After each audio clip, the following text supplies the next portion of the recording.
Bonjour à toutes et à tous, bienvenue sur cette nouvelle vidéo. Je suis très heureux de vous retrouver et en même temps je suis navré de ne pas avoir été plus assidu ces derniers jours au niveau des vidéos. Je sais que j'ai eu beaucoup de personnes en tout cas qui m'ont envoyé des questions, des demandes auxquelles répondre sous forme de tirage et c'est vrai que là en ce moment je suis extrêmement occupé, extrêmement débordé. Je continue à écrire différents ouvrages qui devraient sortir prochainement et ça demande énormément d'énergie et d'investissement.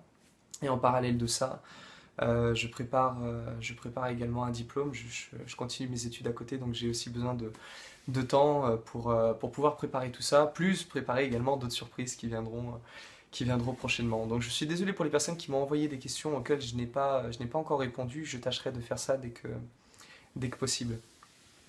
J'avais envie de faire cette petite vidéo très rapidement parce que j'ai vu en tout cas un déferlement sur Facebook, un déferlement de colère et de frustration de la part de beaucoup de mes collègues praticiens, tarologues, voyants, médiums, thérapeutes, etc. Et j'avais envie de m'exprimer un petit peu sur le sujet. Ça mange pas de pain, c'est gratuit, donc faisons-nous plaisir. J'ai vu beaucoup de mes collègues qui sont en grand nombre, puisque j'ai un peu plus de 2000 personnes sur mon compte Facebook, et sur les 2000, il y a au moins la moitié qui est composé de praticiens, donc il y a effectivement du monde dans mes contacts en tant que tarologue, coach, etc.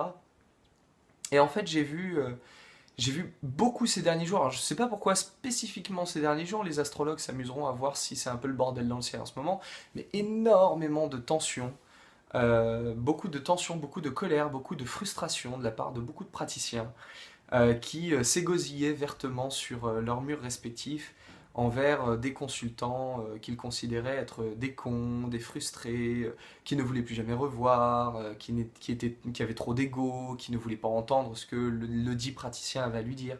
Enfin, bref, des situations finalement assez connues, et pas forcément dans le domaine du coaching ou de la tarologie, mais peut-être un peu partout également, hein. Je crois qu'on est un peu tous pareils, on a tous envie de hurler sur quelqu'un une fois de temps en temps. Là, en l'occurrence, ce que j'ai vu ces derniers jours, je me suis dit, tiens, bon, c'est amusant, ça fera le thème d'une nouvelle vidéo, après tout, pourquoi pas, c'est véritablement de la colère et beaucoup de frustration de la part de praticiens qui, après des consultations dites ratées, se trouvent à avoir beaucoup de violence intérieure envers le consultant qui est venu pour leur demander leur avis et pour chercher des réponses chez eux. Et ce qui ressort le plus fréquemment dans le message de ces différentes personnes, c'est fou ce que ces personnes peuvent se vexer ou peuvent ne pas écouter. Ils ne veulent entendre, enfin ils n'entendent que ce qu'ils veulent entendre, ils ne prennent que ce qu'ils veulent prendre. Tous des cons, marre, je veux plus de ces gens-là, j'en peux plus. Ce que je peux comprendre. Ce que je peux comprendre. Moi aussi, j'ai eu cette vague période d'hystérie intérieure où on a juste envie de hurler vertement après le monde entier en se disant mais qu'est-ce qu'ils sont cons ces gens à pas piger ce que je suis en train de leur dire. Et en fait, ce qui est intéressant et ce sur quoi je voulais venir, c'est oui, bah, s'ils ne veulent pas piger, c'est peut-être qu'ils ne peuvent pas, et s'ils ne le peuvent pas, c'est peut-être qu'on ne s'y prend pas bien. Alors, je pense qu'avec les précédentes vidéos, j'avais déjà eu certainement l'occasion de me faire quelques ennemis dans le milieu de la tarologie. On va continuer un petit peu, même si ça n'est pas le but. Si ça pousse à réflexion certaines personnes, je serais ravi que cela puisse déclencher des réactions. Et si ça déclenche des réactions violentes chez ceux qui vont écouter cette vidéo, c'est certainement qu'ils ont des choses à régler également chez eux. Ça voudra dire qu'on aura mis le doigt justement là où ça fait mal. Et donc voilà, au prime abord, on sera gêné, on sera un peu piqué dans l'orgueil. Mais c'est très bien. Si vous avez la clairvoyance de vous rendre compte que vous êtes piqué dans votre orgueil, c'est parfait. Ça veut dire qu'il y a quelque chose à faire à ce niveau-là. Lorsque une consultation ne marche pas, ou du moins qu'elle se termine mal, moi j'ai vu des personnes se faire raccrocher au nez ou voir le consultant lors enfin, du moins à écouter les dires du praticien, d'avoir le consultant qui part en claquant la porte de chez le praticien, parce qu'il n'aurait pas entendu ce qu'il souhaitait entendre, qu'il n'aurait pas eu les réponses qu'il s'attendait à avoir. Et oui, ça arrive. Ça arrive, on touche pas de prime de risque, mais on pourrait.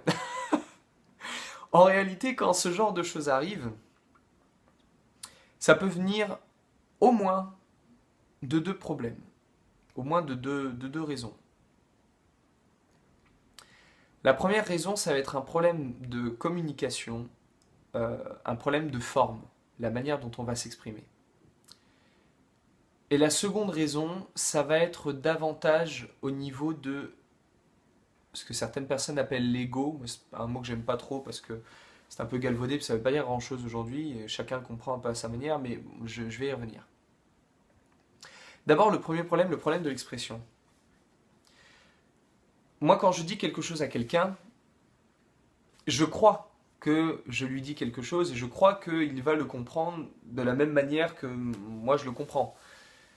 En réalité, moi ce que je dis, je le comprends à ma manière, mais l'autre ne va pas forcément comprendre de la même manière. Lui, il va le comprendre avec ce qu'il a comme bagage, avec le filtre, les filtres qui brouillent sa perception. Et donc je n'ai pas la garantie que ce que je suis en train de dire à la personne soit compris de la même manière que moi je le comprends. Et c'est Bernard Werber, je crois, qui disait ça, alors je le cite de tête, entre ce que je pense, ce que j'ai envie de dire, ce que je crois dire, ce que je dis, ce que vous voulez entendre, ce que vous entendez, ce que vous croyez comprendre, ce que vous voulez comprendre et ce que vous comprenez, il y a environ 9 raisons de ne pas s'entendre. Et finalement, c'est ça. Quand on travaille dans le milieu du tarot, du coaching, de la guidance, etc., c'est très souvent comme ça. Le problème est que, en tant que praticien, on a beaucoup de difficultés à se remettre en question à ce niveau-là. Souvent, en tant que praticien, on pense, on croit que les facultés qu'on a, et qu'en plus on essaye de faire mousser un petit peu, oui je suis voyant, tarologue, thérapeute, coach, praticien, en blablabla, on essaye de mettre plein de mots à la suite, euh, ce qui ne veut pas dire grand-chose et qui ne sert absolument pas à ce qu'on est en train de faire. Euh, on pense que ça c'est suffisant. Ouais, mais attends, moi quand je croise quelqu'un, je suis capable de dire ce qu'il ressent et ce à quoi il pense. Et ça te désengage de tout effort à faire en communication, ça t'épargne de faire un chemin vers lui pour... eh ben, beaucoup de praticiens pensent qu'il suffit juste de savoir lire trois cartes pour ne pas avoir plus à faire et plus à donner, ce qui est complètement faux. Lorsque nous sommes, en tant que praticiens, il faut bien comprendre ce qui se passe.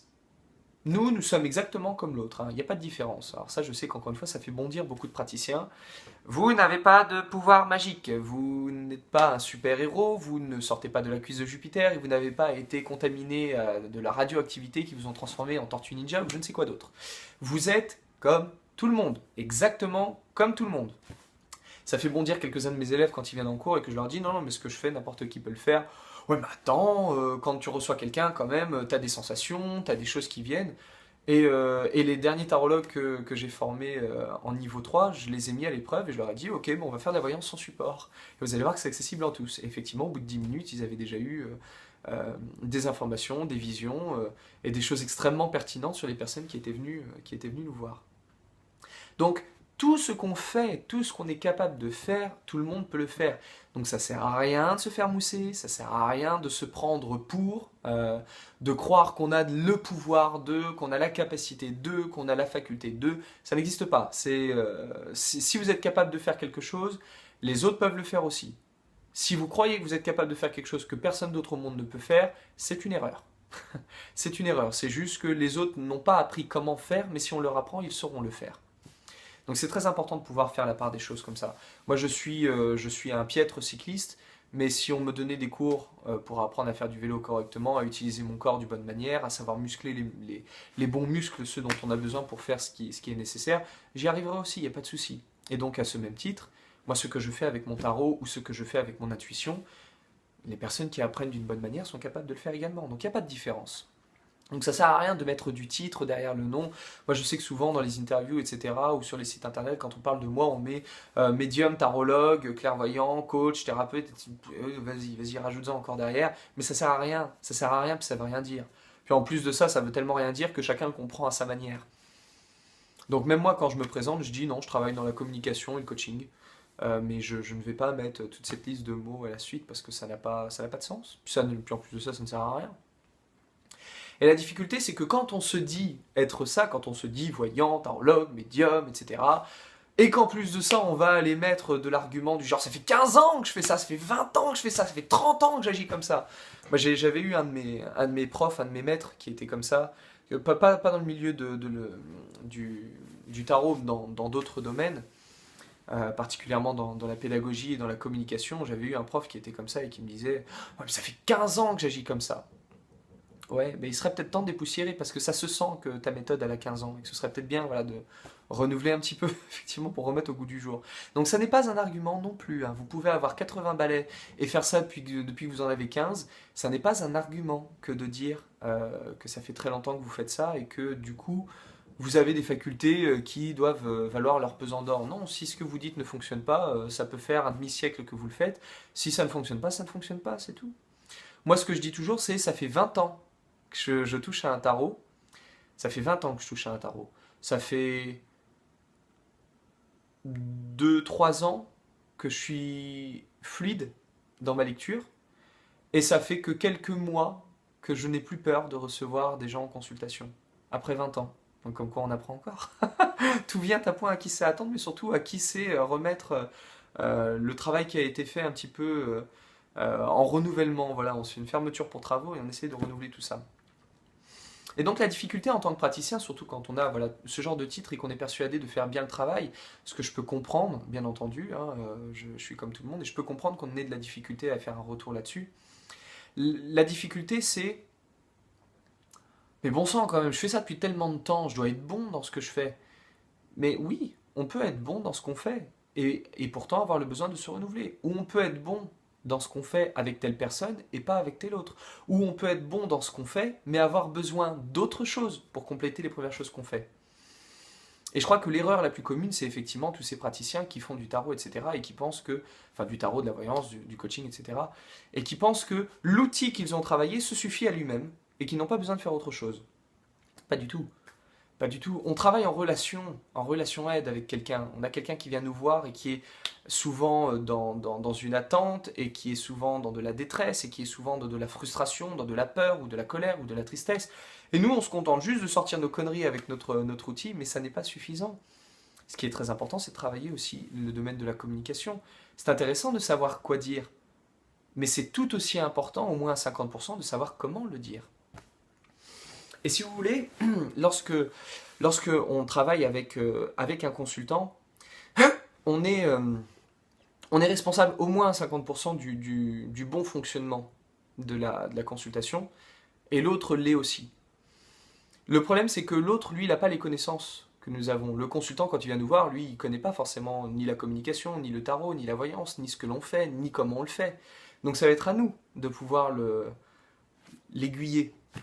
Et ce que je dis toujours, il faut être deux pour se disputer. On se dispute jamais seul. Moi, quand je suis tout seul avec moi, ça va, je m'entends bien, je ne m'engueule pas avec moi-même, on s'entend toujours très bien, on se dit bonjour, on se serre la main, ça va, oui, c'est très bien et toi, parfait. Donc il n'y a pas de dispute, ça n'existe pas. Il faut toujours être deux pour communiquer et donc pour se disputer. Et que quand la communication ne fonctionne pas, c'est que d'un côté et de l'autre, pas ou de l'autre, d'un côté et de l'autre, il y a quelque chose qui aurait pu être fait et qui n'a pas été fait. Alors après, moi j'ai des personnes qui me disent, ouais, mais dans ce cas-là, si c'est garant à 50%, si moi je fais mes 50% et que l'autre ne les fait pas, ça sert à rien. Si, si, ça sert aussi. Si vous faites vos 50%, l'autre va se sentir accueilli et compris dans ce qu'il a comme problématique. Et à ce moment-là, il se dirigera vers vous et il pourra faire sa part des 50%. Il faut bien comprendre que quand on reçoit un consultant, il n'est pas bien forcément dans sa peau, il n'est pas forcément bien dans sa tête, il n'est pas bien dans sa situation, et il a besoin d'y voir clair. Et s'il voyait suffisamment clair, s'il avait suffisamment de recul ou de perspicacité ou d'indices sur la situation, il n'aurait pas besoin de venir dépenser de l'argent pour nous voir. Il pourrait se contenter lui-même de son analyse ou il pourrait se contenter simplement des gens qui sont autour de lui. Et lorsque vous dites, vous en tant que praticien, lorsque vous dites à un consultant, oui mais maintenant le message que je vois c'est ça, donc c'est ça et c'est pas autre chose, si l'autre en face elle ne veut pas l'entendre parce qu'elle ne peut pas l'entendre, finalement vous êtes exactement comme peut-être ses proches, sa famille ou ses amis qui lui font les mauvais conseils de bonne volonté, hein, ce qui prouve que l'enfer n'est pas avec de bonnes intentions. Par exemple, une femme dont le copain vient de partir, de toute façon laisse-le tomber, c'est qu'un con, tu le mérites pas, puis finalement t'es mieux toute seule, la personne n'a pas envie d'entendre ça. La personne n'a pas envie d'entendre ça. Et nous, notre travail, c'est pas d'être le bon copain qui donne les mêmes conseils que la famille ou que les amis. Notre travail, c'est de comprendre que quand quelqu'un vient, elle a une problématique, elle a des besoins, elle a des problèmes, elle a des barrières, et que dans ce qu'on va lui répondre, on ne va pas changer ce que l'on voit, parce que sinon on fait de la complaisance. Je vais revenir là-dessus après. Donc on ne va pas changer ce que l'on voit. Ce qu'on voit, on le voit, c'est tout. Par contre, on va changer la manière de l'exprimer, la manière de l'expliquer et de le présenter. Et ça, c'est très difficile pour les praticiens, d'accepter de dire qu'ils se sont plantés dans leur manière de communiquer, qu'ils ont fait une erreur, qu'ils auraient pu communiquer autrement. Ils ont communiqué comme ils l'ont fait, et tant pis, ce qui est fait est fait, mais qu'en communiquant autrement, le problème n'aurait pas eu lieu. C'est très difficile de faire un retour comme ça sur soi. Et en fait, rares sont d'ailleurs les praticiens qui s'autorisent un feedback. Euh, C'est-à-dire qu'il faut une certaine clairvoyance et puis arriver à se détacher un peu de l'ego pour accepter de revenir sur nous et de dire oh, là j'ai quand même merdé, ouais, c'est pas comme ça que j'aurais dû m'y prendre. Mais ça s'apprend, ça se travaille et moi ça fait des années que je fais des consultations et j'ai encore des fois où je me dis ah là t'aurais pas dû dire ça. Voilà, bon tant pis, bon c'est pas grave, on essaie de rattraper le coup derrière.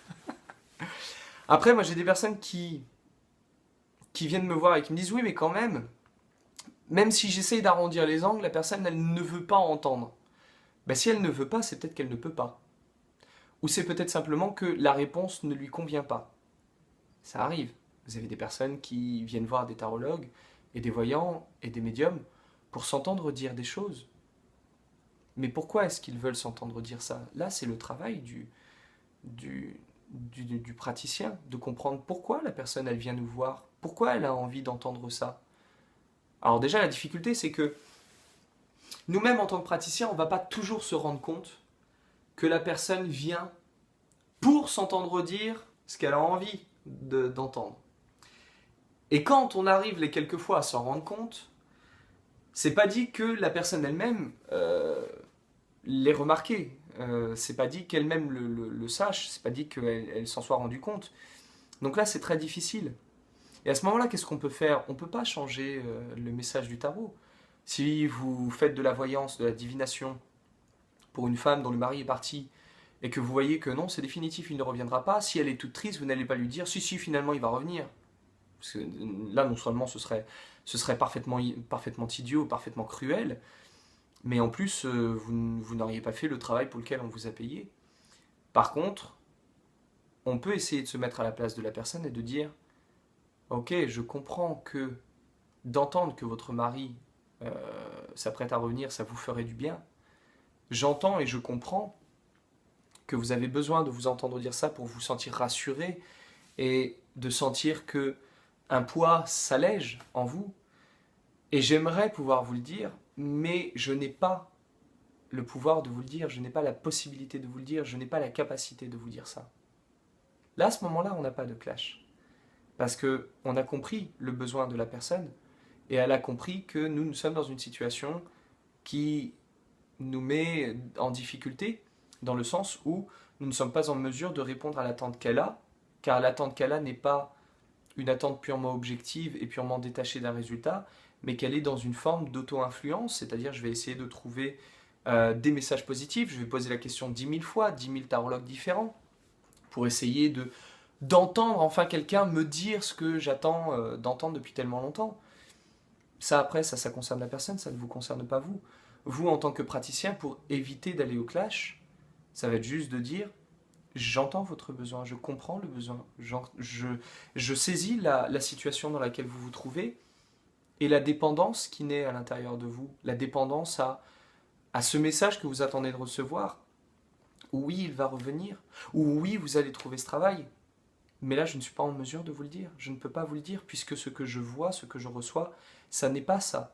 Et je comprends que ça puisse vous mettre mal à l'aise parce que cela ne réconforte pas la partie à l'intérieur de vous qui est blessée et qui attend d'être réconfortée. Je comprends que cela n'allège pas votre fardeau,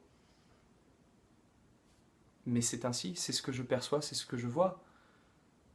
Maintenant, après la personne, elle va en faire ce qu'elle veut en faire. Mais l'idée, c'est ne pas essayer de convaincre l'autre en face. Et ça, c'est le deuxième point. c'est le deuxième point et c'est, je pense, le plus grave qui soit.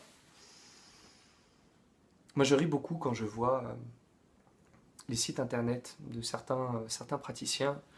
Oui, libre arbitre, vous avez la possibilité de, le futur vous appartient, votre vie ne dépend que de vous. Ah oui, je suis d'accord, il n'y a pas de souci, il y a pas de souci.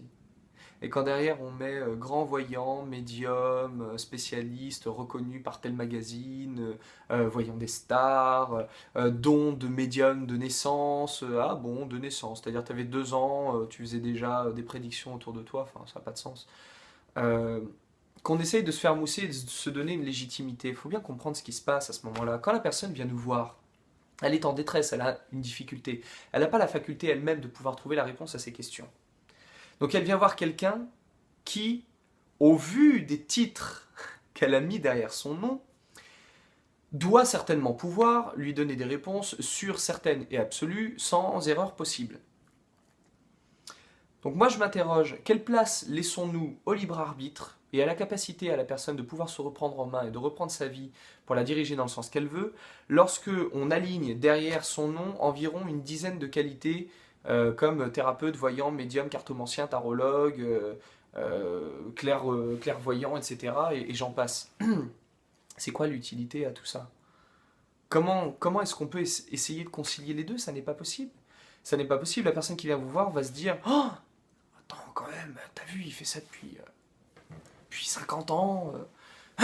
Telle personne l'a consulté, les stars vont le voir, il est apparu dans tel magazine, il est sur tel site internet. Oui, oui, bon, oui. Et il est comme tout le monde, hein. Il est comme tout le monde. Il n'y a pas de, il y a pas de différence. Le problème, c'est que quand quelqu'un vient vous voir effectivement dans cet état-là, il va attendre de vous des réponses absolues.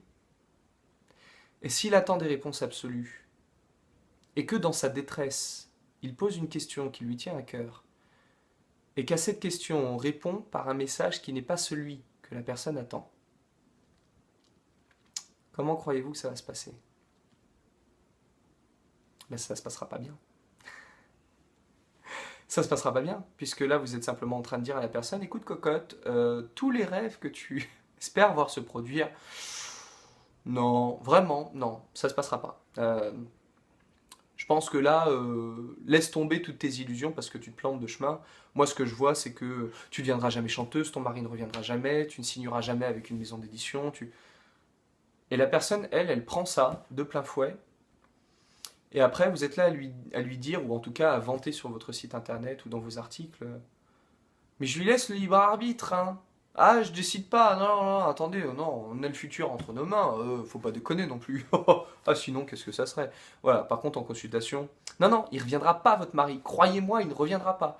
Et ce sont ces mêmes personnes que je revois après sur Facebook à dire oh, cette conne, elle m'a raccroché au nez parce qu'elle n'a pas voulu entendre ce que je lui ai dit. Mais qui te dit que ce que tu lui as dit était juste? Qui te dit que tu avais raison? Personne. Pas toi, pas quelqu'un d'autre. T'as pas de super pouvoir, t'es pas un super héros, t'es pas un X-Men, t'es pas Catwoman, t'es pas. Donc, non, arrête. Donc, à partir de là, dès l'instant où on commence à s'enorgueillir de titres pompeux et ronflants, ça n'a pas de sens d'aller dire derrière, moi je vous laisse le libre arbitre. Ça n'a pas de sens. C'est pour ça que moi, voilà, j'ai à cœur de retirer tous ces titres que l'on me colle, voyant, tarologue, thérapeute. Non, non, je pratique la communication, je fais du coaching, c'est tout, point barre, il n'y a rien d'autre. Après, bon, on en met où on a envie d'en mettre, hein, les gens en mettent là où ils veulent, quand ils me présentent sur internet, dans les articles, à la radio ou autre. Tarologue, voyant, médium, thérapeute, oui, allez-y, oui, encore un petit peu. Il n'y en a pas encore assez. Mais ça ne sert pas notre travail. Ça ne sert à rien. Moi j'aime bien cette expression, c'est quand tout a été dit, rien n'a été fait. Voilà, c'est-à-dire, je me présente avec mes titres, mais quand il s'agit de travailler, il n'y a plus personne. Mais non, non. Et le fait d'avoir nos titres nous construit un ego, nous construit un orgueil, nous construit une vanité et un personnage. Et quand les gens viennent nous voir, eh ben, on a forcément raison. On a forcément raison. Et si vous dites quelque chose que la personne n'a pas envie d'entendre, on a raison. Et si elle ne peut pas l'accepter, eh ben, elle ne va pas l'accepter. Et ça va aller au clash. Donc pourquoi est-ce qu'une consultation ne fonctionne pas? Ça va être principalement pour ces deux raisons. Le problème de communication. Si je m'exprime mal, si je n'emploie pas les bons mots, la bonne manière de m'exprimer, Nous, quand on fait par exemple de la formation de tarologue, quand je forme des tarologues, mais on passe 2 jours plein pot sur la communication. Comment communiquer? Et je peux vous assurer qu'on va de surprise en surprise. Et quand on change juste la communication, ça change tout. On ne change pas du tout le fond. Si on voit que le mari ne revient pas, le mari ne revient pas.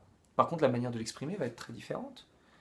Et en donnant un même message, mais en l'exprimant de 2 manières différentes, vous allez voir que vous aurez 2 réactions différentes en face de vous.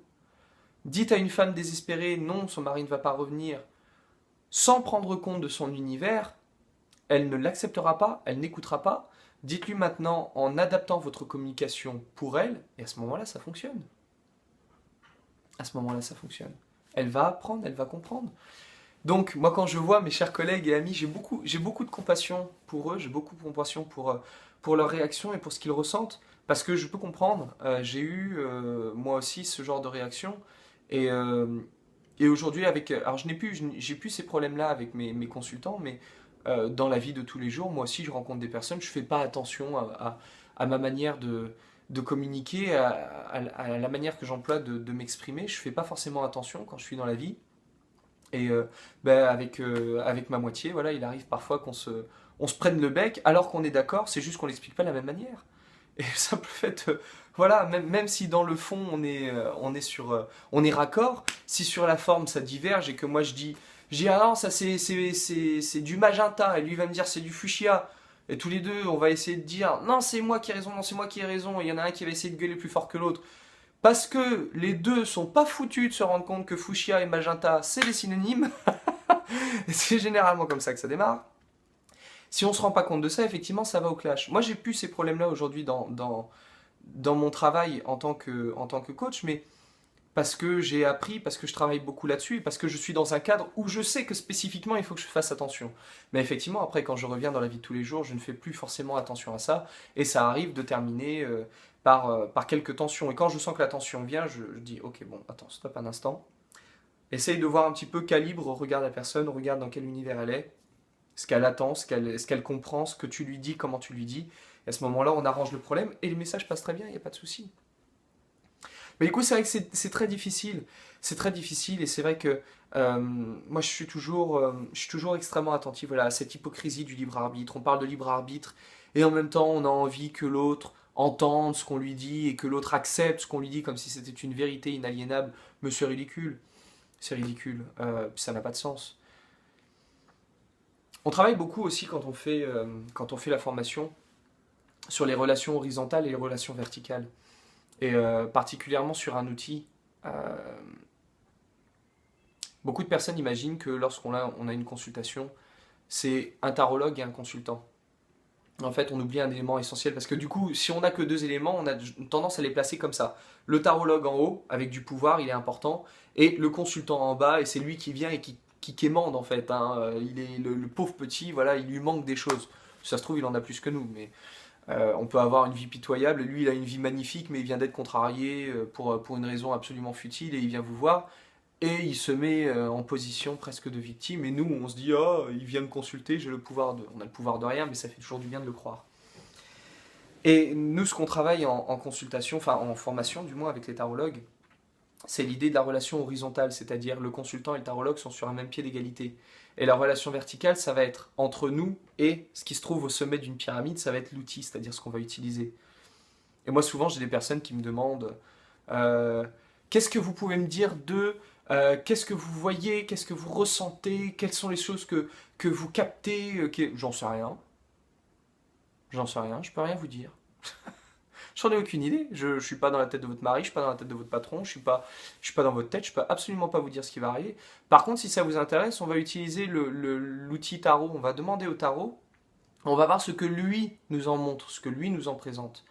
Et l'idée de passer par ce tiers-là, qui se trouve au milieu, d'un côté consultant, de l'autre côté tarologue, et l'outil au milieu, et de ne pas faire la relation horizontale directe. C'est pas moi qui dis à l'autre, c'est moi qui dis, on va demander au tarot, et tac, le tarot montre, et la personne reçoit le message du tarot.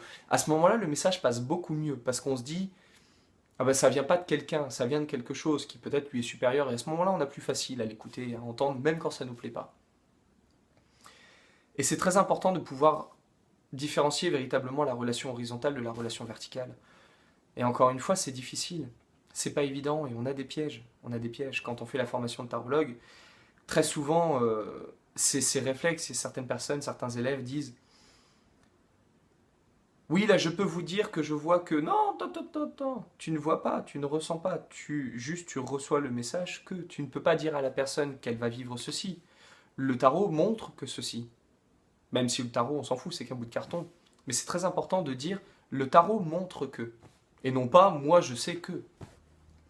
Et en règle générale, quand vous voyez les praticiens qui virent au clash avec leurs consultants, c'est généralement qu'ils ne sont pas dans une relation triangulaire, mais qu'ils sont dans une relation voilà, à la verticale, le tarologue en haut et le consultant en bas.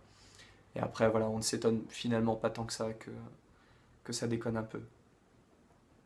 Maintenant, avec toute ma compassion à l'égard de mes amis praticiens, pour qui j'ai beaucoup, beaucoup d'affection, j'ai d'autant plus d'affection que nous sommes très variés, très diversifiés, on a chacun notre manière de faire, chacun notre manière de voir, on a chacun nos outils, chacun nos manières de l'apercevoir.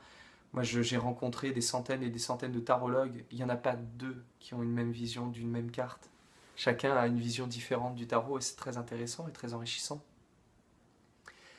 Et en même temps, si je peux terminer sur cette note-là, c'est même si nous avons tous notre vision différente et même si nous avons tous des outils différents et une conception différente de ces outils, nous avons tous quelque chose en commun, c'est que nous sommes tous pareils. Aucun d'entre nous n'a de pouvoir que d'autres n'auraient pas. Aucun d'entre nous n'a des facultés qui ne seraient pas accessibles à certains, à d'autres, à ceux qui prétendument ne l'ont pas. Et surtout, nous sommes tous dans la même situation. Nous avons tous besoin de communiquer sainement, paisiblement, avec compassion. Et que compassion, ça ne veut pas dire complaisance. Et c'est très différent. L'empathie et la compassion, ça ne veut pas dire que je vais vous dire que votre mari va revenir simplement parce que vous avez envie d'entendre ça, même si je vois le contraire. Et la complaisance, ça peut se faire dans l'autre sens aussi. La complaisance, c'est ah, vous avez envie que votre mari revienne? Oh, je vois qu'il va pas revenir, mais je vais vous dire quand même que si, ça va vous faire du bien. Ça, c'est de la complaisance, tarologue praticien. Pardon, tarologue consultant. Mais on a la même chose dans l'autre côté. C'est-à-dire du consultant vers le praticien, du consultant vers le tarologue. Est-ce que vous avez compris ce que je viens de vous dire? Oui, oui, j'ai compris. Elle part de chez vous, j'ai pas du tout compris ce qu'il a essayé de me raconter, mais ça doit être intelligent parce que justement, j'ai pas compris. Non, si la personne n'a pas compris, c'est encore une fois que la communication n'est pas bien passée. Et là, la personne va vous dire oui alors qu'elle pense non, elle va vous dire non alors qu'elle pense oui. Elle est aussi dans une forme de complaisance. Donc il faut faire attention avec ça. Je crois que c'est très important de pouvoir donner euh, un peu de temps à la communication et à la capacité à pouvoir recevoir un consultant, à pouvoir le comprendre, à pouvoir entendre ce qu'il dit et à pouvoir ajuster notre message de sorte à ce que on n'aura jamais, jamais la certitude que ce qu'on a envie de dire sera compris de la bonne manière, c'est-à-dire de la manière dont on souhaiterait que ça soit entendu. On n'a aucune certitude, mais ça se travaille quand même pour essayer de réduire les chances d'échec. Euh, et malheureusement, très peu font ça. Très peu font ça. Aujourd'hui, s'il y a autant de praticiens qui sont en difficulté par rapport à leurs consultants, et s'il y a autant de consultants qui pestent après les praticiens, c'est pas forcément pour le fond de ce qui a été dit, c'est pas forcément pour le message qui a été donné, c'est plus et surtout pour la manière dont ça a été donné. D'où l'importance effectivement de pouvoir faire un peu de communication, apprendre un petit peu, un peu de, le terme est pas bon, mais c'est un peu de psychologie, vraiment bas de gamme, mais le B à bas, voilà. Et nous c'est ce qu'on fait effectivement lors de formations où on prend le temps, je vous dis pendant 2 jours on travaille sur la communication et il n'y a pas de drame, à ce moment-là il n'y a pas de problème. Aucune consultation ne vire au clash, tout se passe très bien, et même les messages qui ne font pas plaisir à entendre de la part du consultant sont entendus et sont acceptés et sont intégrés. Et là, à ce moment-là, la communication fonctionne et la consultation aura été efficace, ça aura apporté des éléments intéressants, même si ça n'est pas évident. Donc voilà, pour vous, chers amis, si vous avez de la difficulté, effectivement, lors de certaines consultations, Le réflexe premier, ce sera de dire, espèce de connard, je veux plus jamais te voir en consultation, je veux plus jamais que tu viennes me voir parce que tu veux pas entendre ce que je te dis. Ça, c'est l'instant premier, vous pouvez pas l'arrêter. Maintenant, en instant second, prenez le temps d'observer ce qui a été fait, ce qui a été dit, et acceptez le fait, si vous n'avez pas les connaissances en communication pour voir où se sont trouvées vos erreurs, acceptez simplement le fait que vous avez été aussi un acteur de l'échec qui s'est produit. Lorsque l'on fait des jugements par rapport du tarologue au consultant ou du consultant au tarologue, lorsque l'on émet des critiques sur notre consultant, c'est parce que nous-mêmes nous avons eu un besoin qui n'a pas été comblé. Et généralement, le besoin qui n'a pas été comblé, qui n'a pas été assouvi chez le tarologue, le praticien, le voyant, le médium, le clairvoyant, c'est quand même je suis bon dans ce que je fais, je dis la vérité, l'autre doit m'écouter ou devrait m'écouter, il devrait entendre ce que je lui dis parce que je sais que j'ai raison. Beaucoup de ceux qui vont entendre ça vont dire ouais, non, pas moi, moi je suis pas comme ça. Si, si, on l'est tous, on l'est absolument tous. L'important c'est pas de retirer ça, l'important c'est d'en prendre conscience pour nous permettre de ne plus le subir. Et si vous voulez, lorsque effectivement on se donne des titres, beaucoup de titres, on joue le jeu de ça. On joue le jeu de moi je suis quelqu'un, comme si les autres n'étaient personne. Moi j'ai le pouvoir de, mais t'as le pouvoir de rien du tout. T'as le pouvoir d'allumer ta télé, t'as le pouvoir de te gratter l'oreille, t'as le pouvoir de... Et encore. Et encore. Ça se trouve, tu l'as peut-être même pas, tu crois juste que tu l'as. T'as pas le pouvoir d'allumer ta télé, t'as juste le pouvoir de donner le pouvoir à la télécommande d'allumer ta télé. Tu crois que t'as le pouvoir de te gratter l'oreille, mais t'as juste le pouvoir de demander à ton cerveau d'actionner les muscles pour diriger ta main et gratouiller. Tu crois que t'as du pouvoir, mais t'en as pas. Et c'est très important de comprendre qu'on n'a pas de pouvoir. On n'a aucun pouvoir sur personne. Moi, quand on me demande, je dis toujours, je n'ai pas le pouvoir de vous guérir, j'ai pas le pouvoir de vous apporter des solutions, je n'ai pas le pouvoir de vous dire ce qui va vous arriver. Je n'ai que le pouvoir de vous dire ce que je vois, ce que je sens, ce que je perçois, ce que je comprends. Je n'ai que le pouvoir de ça. Et ça n'est que ma perception. Alors là, du coup, l'ego et la vanité, ça redescend rapidement. On revient à un niveau beaucoup plus humain et on se dit, ouais, c'est vrai, je suis un peu comme tout le monde. Et oui, on est comme tout le monde. C'est toujours important de pouvoir le prendre en connaissance. Donc faites bien attention quand vous avez des réactions comme ça, parfois un peu violentes. Quel est le besoin que vous avez à l'intérieur de vous qui n'a pas été assouvi? Et maintenant, imaginez le besoin de l'autre qui n'a pas été assouvi si le consultant l'a mal pris. C'est exactement pareil. Lui aussi, il avait besoin de certaines choses et il ne les a pas reçues de votre part. Et lui, il a d'autant plus de raisons de se mettre en colère qu'en plus de ça, il a payé. Le consultant avait besoin peut-être d'être rassuré, d'être réconforté, de pouvoir se sentir en sécurité. Et si vous lui sortez tel quel que non, non, sa vie est foutue, que son mari ou sa femme ne reviendra pas, qu'il va perdre son boulot, que financièrement c'est la merde, et que vous n'y mettez pas l'effort, mais que vous ne trouvez pas la possibilité de lui donner le message tout en lui permettant d'assouvir son besoin, parce que la question, ça n'est jamais que ça. Comment lui dire ce que je perçois ou ce que donne le tarot comme message?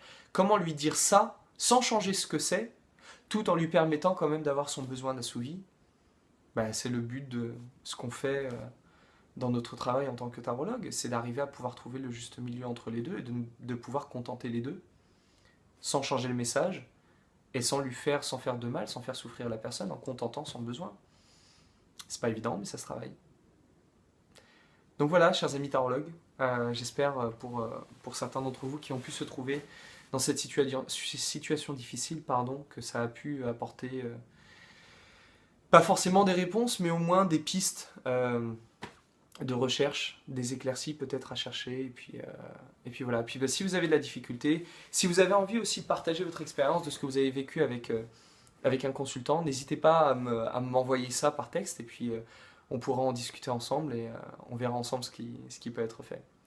Voilà, et puis bah, quant aux autres, je vous donne rendez-vous très bientôt.